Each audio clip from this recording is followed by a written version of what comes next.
Assalamualaikum warahmatullahi wabarakatuh. Perkenalkan, nama saya Adiska Fidia Akila dengan nomor NPM 2310031. Di sini saya bersama rekan saya yang bernama. Izin memperkenalkan diri, nama saya Sefa Fauji dengan NPM 2310032. Sini kami memaparkan dan menjelaskan materi tentang definisi ilmu hukum dan asas-asas hukum. Nah, yang pertama, menurut kamu apa sih definisi hukum itu? Definisi hukum adalah kumpulan peraturan yang terdiri atas norma dan sanksi-sanksi. Dan di bawahnya juga ada asas-asas tertentu. Yang pertama ada asas legalitas. Di sini ada definisinya. Asas legalitas yaitu tak ada tindak pidana tanpa undang-undang yang mendahului. Terus ada awal mulanya juga. Asas legalitas dimasukkan dalam Konstitusi Indonesia pada amandemen kedua UUD 1945 pada 28I ayat 1 dan pasal 28J ayat 2. Contohnya, sebagaimana diatur dalam kitab-kitab undang-undang hukum pidana pada KUHP pasal 1 ayat 1 yang menentukan bahwa suatu perbuatan tidak dapat dipidana kecuali berdasarkan kekuatan dan ketentuan perundang-undangan pidana yang telah ada. Di sini ada perkembangannya. Perbaikan sistem hukum di Indonesia sebagai negara hukum harus diawali dengan membangun paradigma substansi hukum. Terus mau nanya nih, kalau untuk lex specialis darurat legi generalis itu seperti apa? Nah, asas yang satu ini berarti peraturan perundang-undangan yang bersifat lebih khusus, mengesampingkan peraturan perundang-undangan yang lebih umum. Prinsip ini digunakan untuk menafsirkan undang-undang khusus yang diberlakukan sebelumnya dan untuk menerapkan aturan yang paling tepat di dalam menyelesaikan konflik antara ketentuan hukum yang berbeda. Nah, di sini juga ada contoh asasnya.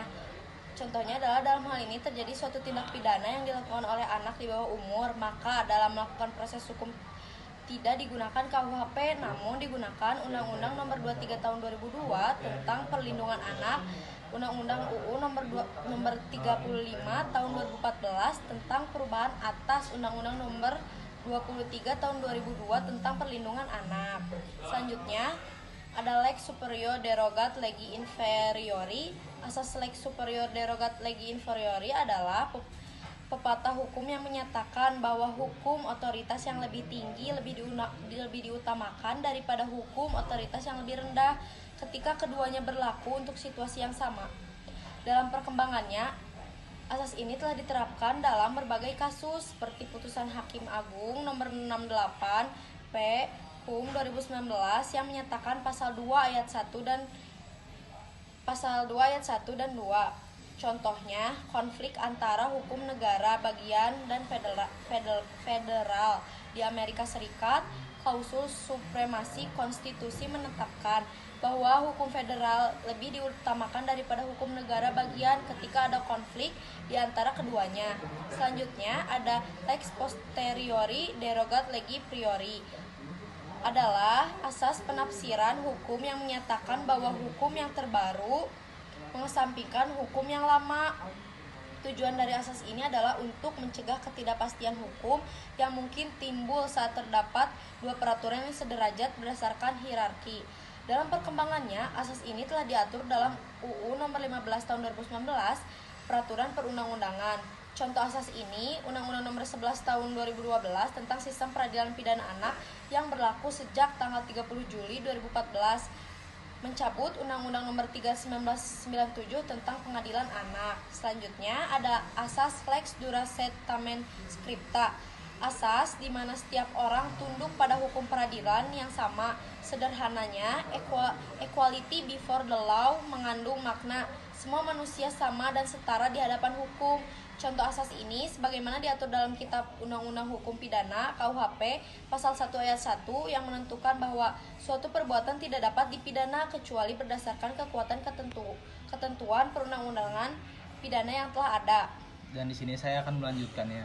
Yang di sini ada asas undang-undang tak berlaku surut. Asas yang satu ini berarti perundang-undangan yang dibuat hanya berlaku pada peristiwa hukum yang terjadi setelah peraturan perundang-undangan ditetapkan. Dan asas ini ditetapkan sejak awal abad ke-19 dan menjadi asas yang bersifat umum karena berlaku pada seluruh bidang hukum. Contohnya, sebagai contoh, jika suatu perbuatan tidak dianggap sebagai tindak pidana pada saat perbuatan tersebut dilakukan, maka perbuatan tersebut tidak dapat dihukumkan sebagai tindak pidana jika undang-undang yang baru menganggap perbuatan tersebut sebagai tindak pidana. Jadi ada perkembangan juga. Meskipun demikian, terdapat beberapa pengecualian dalam penerapan asas ini, seperti dalam kasus perubahan undang-undang lebih menguntungkan bagi tersangka daripada undang-undang yang lama. Oleh karena itu, penerapan asas ini perlu dipertimbangkan secara hati-hati dan sesuai dengan konteks kasus yang dihadapi. Dan di sini ada asas equality before the law. Asas ini di mana setiap orang tunduk pada hukum peradilan yang sama. Sederhananya, equality before the law mengandung makna semua manusia sama dan setara dan di hadapan hukum. Awal mulanya tidak ada informasi yang spesifik mengenai awal mula asas equality before the law. Contohnya, setiap warga negara memiliki kedudukan yang sama dalam hukum dan pemerintahan sesuai dengan pasal 27 ayat 1 Undang-Undang 1945. Beberapa perkembangan asas ini di Indonesia dan salah satunya dapat dilihat dari pada tahun 1945, pasal 27 ayat 1 Undang-Undang 1945 menegaskan bahwa setiap warga negara memiliki kedudukan yang sama di dalam hukum dan pemerintahan.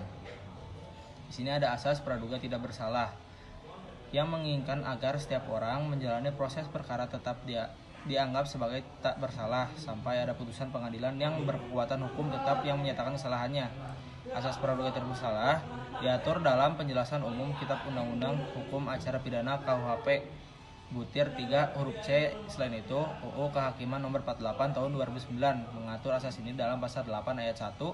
Asas praduga tidak bersalah juga ditetapkan dalam berbagai aspek kehidupan di Indonesia. Sebagai contoh, setiap orang yang ditangkap, ditahan, atau dituntut karena disangka melakukan tindak pidana berhak dianggap tidak bersalah sampai dibuktikan kesalahannya secara sah dalam suatu pengadilan. Pada tahun 1945, asas praduga tidak bersalah diatur dalam pasal 27 ayat 1 Undang-Undang 1945 yang menegaskan bahwa setiap orang yang ditangkap berhak dianggap tidak bersalah sampai dibuktikan kesalahannya secara sah dalam suatu sidang pengadilan dan diberikan segala jaminan hukum yang diperlukan untuk pembelaannya. Dan di sini saya akan menanyakan nih, apa sih fungsi dari asas-asas hukum itu?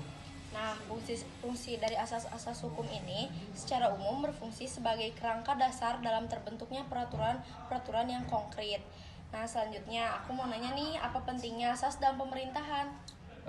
Untuk mewujudkan penyelenggaraan negara yang bersih dan bebas dari korupsi, kolusi, dan nepotisme itu untuk menurut saya. Oke, sekian pemaparan materi dari kami. Mohon maaf bila banyak kesalahan kata. Wassalamualaikum warahmatullahi wabarakatuh.